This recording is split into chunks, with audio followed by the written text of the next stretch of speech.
Oh, Nancy Pelosi. Such a badass. By now you've seen Speaker Nancy Pelosi in her totally spur-of-the-moment gesture of ripping up Trump's State of the Union speech. So stunning, so brave. You just know it took a team of 20 people to come up with Pelosi's bit of tearing up the speech. Big PR win in their eyes, sad and childish to everybody else. Great bit, Nancy. Really thinking on your feet, weren't you? Oh wait, except it turns out I was right. Someone actually pointed out that Pelosi actually pre-rips the speech way in advance, just to make sure it's easier to rip later on.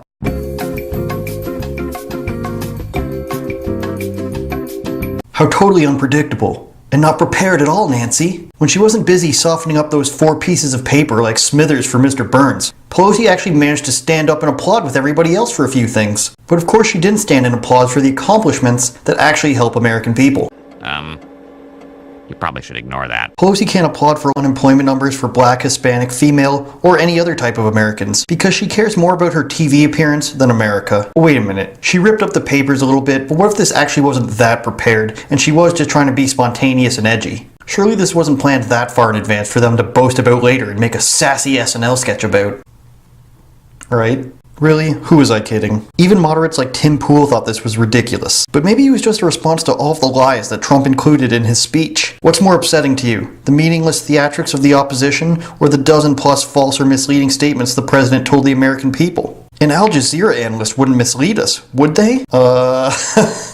Maybe I'm wrong. Maybe this time it's a legitimate fact check from the New York Times. Maybe. The first claim in this article admits the statement is mostly true, followed by a subjective statement being, quote, misleading, and the last says it needs more context. These are your top 3 examples? Give me a break. Fact-checking used to just be part of being a journalist. And then in 2016, during the Trump and Hillary debates, all the news networks just decided to make up fact-checking departments so they could mislead people about what Trump was saying after the fact. And we remember how that turned out, don't we?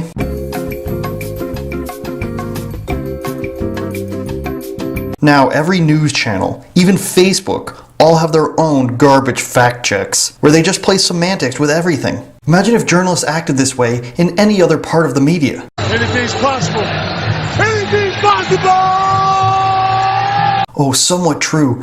Kevin Garnett may have said that anything is possible, but he was actually mostly talking about himself, and everything isn't possible, not for everybody. It's all fake. It's all nonsense. But here's something real, you guys. Oh look, Mitt Romney voted against Trump on impeachment. Certainly it's not because he knew he would be acquitted anyways, and wanted to score some points with the media. I can't keep shifting my eyes. So emotional. He's the only voice of reason. Okay. Rashida Tlaib walked out of the State of the Union because it was full of bigotry, not at all because she's a raving lunatic. AOC didn't even go. When Trump says something ridiculous, outlandish, or off-color, it's because he's a tyrant, or a bigoted leader, a fascist. But when the Democrats act like ridiculous, petty babies, it's because they're standing up to bigotry and trying to stop Trump from subverting democracy and destroying the Constitution. Listen, I'm not trying to tell you to be a Republican. I'm not saying go buy a MAGA hat tomorrow and start ranting like Kanye. You heard them, they scream at me. They bully me. They bullied me backstage. They said, don't go out there with that hat on. They bullied me backstage. But as soon as people start to realize that this is the same song and dance over and over of contrived outrage and moral grandstanding, the better things are going to be. This too is false. The reforms I'm proposing would not apply to those who are here illegally.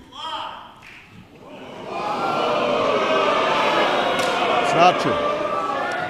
Those who are here illegal. It was stunning to hear such a statement made on the floor of the House when the President of the United States is speaking. And after the State of the Union, I kind of have hope that people are starting to notice. I've been a Democrat for 70-something years. And what I've seen tonight of the Democrat Party, I am changing my mind. I mean, I'll probably still be a Democrat. But far as I'm electing for a goddamn Democrat, never again.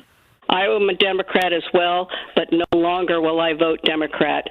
I think it's outrageous that they sat there when all these good things are happening to our country and how much we love our country, and they looked like they hated our country. And Nancy Pelosi, the whole time she's sitting up there with a disgusting look on her face, it's outrageous. I will never vote Democrat again, and I'm sick of it, and my whole family feels the same way.